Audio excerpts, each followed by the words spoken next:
জানরে, আমার ব্যক্তিগত কোনো কষ্ট নেই। আমার কষ্ট শুধু একটাই, এত ভালোবাসার পরেও তুমি বুঝলে না আমায়। তারা ভাবে আমি বোকা, অথচ আমি জেনে বুঝে হেরে যাই। কখনো কখনো জেতার চেয়ে হেরে যাওয়ার মাঝে আনন্দ অনেক বেশি থাকে।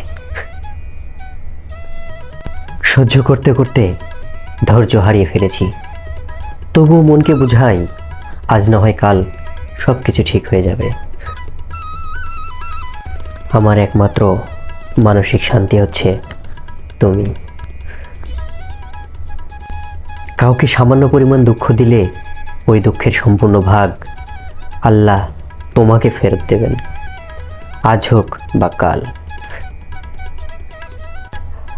আমি কখনোই তোমার থেকে দূরে সরে যাইনি। হঠাৎ করে অনেক মানুষ তোমার আপন হয়ে উঠেছিল, আর আমি তাদের ভিড়ে হারিয়ে গেছি। আমি মানুষটা কখনো কারো প্রিয়জন হতে পারিনি। যেখানে শান্তি খুঁজতে যাই, সেখান থেকেই মানসিক যন্ত্রণা নিয়ে ফিরে আসি। যেদিন থেকে তোমার প্রতি আসক্ত হয়েছি, ওই দিন থেকে অন্য কারোর দিকে তাকানোর ইচ্ছাই মরে গেছে। এতদিন পর বুঝলাম, ভালো ব্যবহার করি বলেই মানুষ এত দুর্বল ভাবে, আর অতিরিক্ত ভদ্রতা নিজের জন্য মারাত্মক ক্ষতিকর। জীবনে কিছু পাই আর না পাই, দুটি জিনিস প্রচুর পেয়েছি। সেগুলো হলো কষ্ট আর টেনশন। খাবার যতই দামি হোক, পচে গেলে তার কোনো মূল্য থাকে না। তেমনি শিক্ষা যতই থাকুক, মনুষ্যত্ব না থাকলে তার কোনো মূল্য নেই।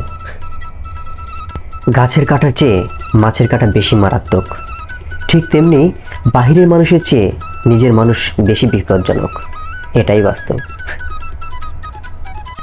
হাসি জিনিসটা সত্যিই খুব অদ্ভুত। হাজারটা কষ্ট লুকানোর জন্য একটি মিথ্যা হাসি যথেষ্ট। ব্যস্ত এই শহর জুড়ে অবিশ্বাসের ঢেউ। সবাই বলে পাশে আছি, কিন্তু বাস্তবে থাকে না কেউ। গভীর রাতে যারা প্রিয় মানুষের জন্য কাঁদে, তাদের ভালোবাসা কখনোই মিথ্যা হতে পারে না। হয়তো তোমাকে প্রতিদিন দেখি না, তবে প্রতিটা মুহূর্তে তোমাকে অনেক মিস করি।